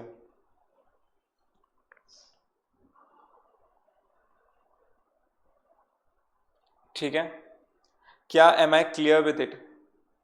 Am I clear with it? What do you mean by deemed to be accrue? What do you mean by deemed to be received in India or not?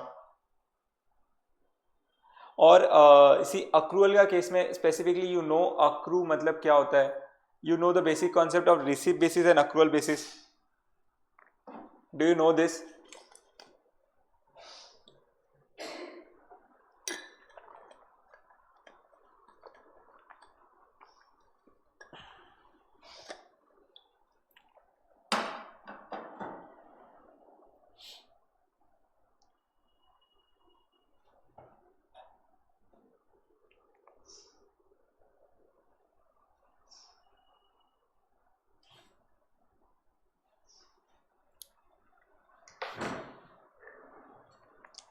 ये specifically क्या हो रहा है कि income deem to accrue, इसी accrue का base में, अक्रूल का बेसिस में मतलब क्या होता है कि योर इंटरेस्ट जैसे अक्रू होता है, ठीक है।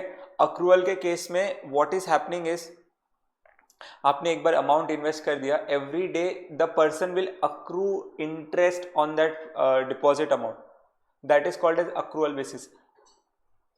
ये तो आपको पता ही होगा। For example salary for the work done in December will accrue throughout the month day to day basis, but will be received, but will be due after being salary being passed on 31st of December or 1st of January.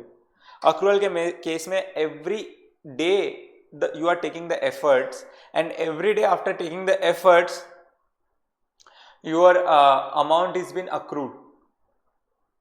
Okay, that means accrual का case में मतलब यार you will be eligible to get that amount. Okay, so interest on government securities is usually payable on the specified days, say on 1st January, 1st January. However, in all such cases, interest will be said to accrue from 1st July to 31st December. That means धीरे करके case में accrual का main basic क्या होता है कि तो matching concept होता है ना, matching concept. Every day you are doing effort, every day you are just hitting the PNL, every day you are, तो accrual का केस में that is the accrual basis. Ultimately you will not pass entry every day, but you will understand in your logic that this is accrued. Okay, it is very easy. It is not something which needs to be explained कि एक commerce student को accrual क्या होता है। It is accrual meaning accrual accounting, accrual method of accounting. And cash basis and accrual basis तो हमने पता ही है कि in India we follow accrual basis, sometimes in single entry system we follow cash basis. But cash basis का अब जमाना गया। कैश बेसिस का जमाना मतलब क्या बोलता था कि मेरे को अगर पैसा मिलेगा तो मैं मेरी इनकम मानूंगा, अगर पैसा नहीं मिलेगा तो मैं मेरी इनकम नहीं मानूंगा। बट ऐसा तो है नहीं, समझ रहे हो, ऐसा तो बिल्कुल भी नहीं है। सो अब हम स्पेसिफिकली ये बात कर रहे हैं ना, what do mean by deem to accrue और अराइज इंडिया। ये जो स्पेसिफिक ये चार्ट है ना, ये ऐसा कब माना जाएगा कि income deem to or accrue और arise in India. This chart, अगर आप सिर्फ इतना ये चार्ट पढ़ लोगे ना, बस ये आपको समझ में आ जाएगा कि deem to or accrue arise in India क्या होता है and what specifically the point they want to specify. I am always talking about कि ये कुछ चीजें ICAI ने भी इतने अच्छी तरीके से अपने मॉडल बनाए ना for the student. I know कि the main objective of the ICAI was कि एक बार एक्ट की लैंग्वेज को यूज करे, बट कुछ चीजें जो हमने ICAI मॉडल में जो बहुत अच्छी तरीके से ये करी है वो है ये वाली चीजें। And what are this things, let's see the chart. So income accrue or arising outside India directly or through a form of any business connection. So what do you mean by deem to or accrue arise in India? एक अगर हम सबसे पहले specifically कुछ चीजें बहुत easily देखें तो salary earn for services render in India. भाई इंडिया में मैंने काम किया तो इंडिया में मैंने सैलरी अर्न किया। देन मैंने क्या किया, salary payable by the government to Indian citizen for services render outside India. यहाँ पे स्पेसिफिकली क्या हो रहा है, IFS वाली सर्विसेज, IFS वाली सर्विसेज रहेंगी ना। IFS यहाँ पे गवर्नमेंट पे कर रही है for the Indian citizen to Indian citizen for services render outside India. मैं ये फर्स्ट वाले केस में बाद में आऊंगा। Dividend paid by Indian company outside India, that means it is accrued. भाई क्योंकि इंडियन कंपनी ने पैसा तो इंडिया से ही कमाया होगा ना, और इवन इफ इंडिया में पैसा नहीं कमाया लेकिन इंडिया में लायबल तो है वो इनकम टैक्स पे करने के लिए। Getting it? So it will be always be like वो इंडिया से ही पैसा कमाया। Interest payable by a non resident, interest payable to a non-resident specifically, royalty payable by government, in this case what is happening is three things: interest, royalty and fees for technical services. ये these are the three provisions, मतलब specifically एक बार। और who is paying this? Royalty is paid by the government, royalty is paid by the person in India, और royalty is paid by the person or non-resident। क्या होगा, interest paid by non resident, interest paid by government, interest paid by person resident India. उसे हमेशा इस तरीके से आना, सबसे पहले अपने माई बाप कौन है, गवर्नमेंट, देन फिर हम खुद, और फिर उसके बाद में नॉन रेसिडेंट। ठीक है, इंटरेस्ट पे कौन कर रहा है, गवर्नमेंट पे कर रहा है। इंटरेस्ट पे कौन कर रहा है, यहाँ का एक रेसिडेंट पर्सन पे कर रहा है। इंटरेस्ट कौन पे कर रहा है, बाहर का कोई पर्सन पे कर रहा है। किससे पे कर रहा है, टू एनीवन। ठीक है, सपोज ये हम देखेंगे कि क्या, सपोज एक So income, interest, if paid by the government, will be always deemed to accrue or arise in India. यहाँ पे मैंने किसी को पे किया, किसी को भी पे किया, तो जो व्यक्ति ये इंटरेस्ट रिसीव करेंगे ना, whether he is resident or non-resident, I don't care, the income will be deemed to accrue or arise in India. In case if any royalty is paid by the government, deemed to accrue or arise in India. In case any fees for technical services, fees for, नाम में ऐसा लिखा है कि कोई technical services कोई बंदा दे रहा है, वो टेक्निकल सर्विसेज देने के लिए अगर सपोज कोई फीस पे करिए, कुछ भी ऐसा पे करे, तो what will be the case, it will be deemed to accrue और arise in India. Then what are the person resident in India? The person resident in India specifically talks about few अगर दे रहा है, interest पे कर रहा है, royalty पे कर रहा है, it will be almost deemed to accrue or arise in India, except some exceptions are there. Suppose for example, if the money borrowed and used or technical services or royalty used for the purpose or profession business carried outside India, that means the person, suppose for example I am a resident person of India, I have borrowed a money and I am now paying the interest, ठीक है, लेकिन मैंने जो loan बोरो किया ना, मैं loan क्या कहाँ यूज कर रहा हूँ, मैं लोन स्पेसिफिकली है ना अपने बिजनेस और profession which is specifically outside India, मैं वहां यूज कर रहा हूँ. then in that case I would, the person who is receiving the interest, ठीक है, if the money borrowed or technical services or the royalty are utilized for the purpose of business or profession carried outside India, then this income will not be deemed to accrue or arise in India, will not be treated as deemed to accrue or arise in India.